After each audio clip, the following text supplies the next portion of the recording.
It's Evening Magazine for Thursday, April 7th.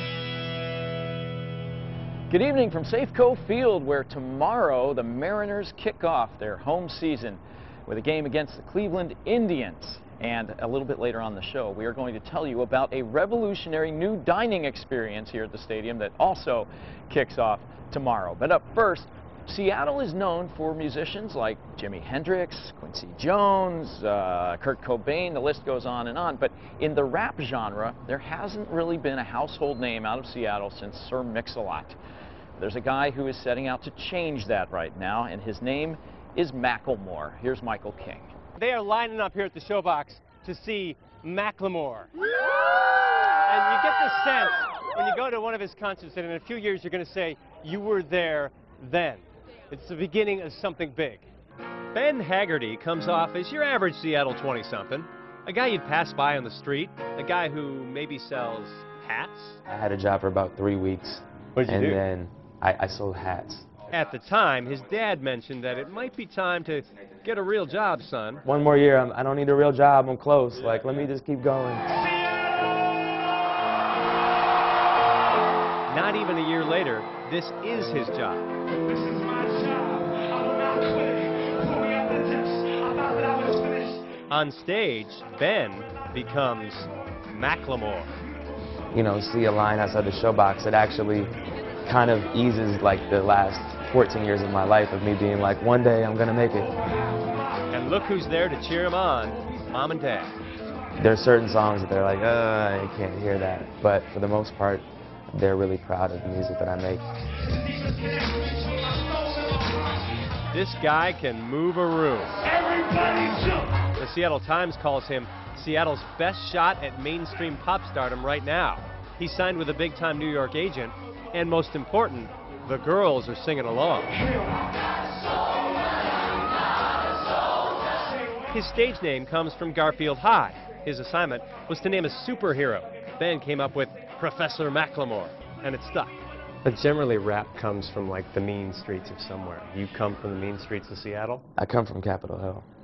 Yeah. Yeah. No, I come from a, you know, a privileged background. Privileged or not, this 28-year-old has been to a dark place, namely rehab. Ever since a young age, you know, around 14, 15 years old, when I started drinking and smoking weed, I never had moderation with that. When drugs and alcohol began to take away the music, his passion, they had to go. He's been sober 2.5 years now. Let's have some fun. All right. This is a thoughtful, articulate rapper who speaks with his mouth and his hands. So I've always wanted to ask a real live rapper this question. What is with the, like you do the hand gesticulations and they're pretty common in rap. What does that all mean? I call them rap hands. And I kind of follow the pattern of the words that I'm saying. You know, I'm essentially narrating with my hands. So you're not passing on some gang signs? I'm not, no. He does want to pass along a love for his city. So turn my sound up, ricochet off our mountain. I don't ever want to shy away from my roots and from the neighborhoods that raised me, and this is it. The skyline is etched in my veins. You can never put that out, no matter how hard it rains. We keep climbing that staircase to what perceived success is. That's awesome. If it stopped today, you know, I would keep writing, I would keep making music for myself. And for Seattle. You, I forever remain faithful. Seattle, stay true, stay true. When you think of rap, Seattle doesn't immediately come to mind. I mean, Sir Mix-a-Lot does like big butts and he cannot lie, but beyond that, the rap game hasn't played here much. But Macklemore may change all that. Thanks, Michael. Macklemore will be performing in front of about 50,000 fans tomorrow right here at Safeco Field for the Mariners' home opener. Why Macklemore? Michael King once again to explain.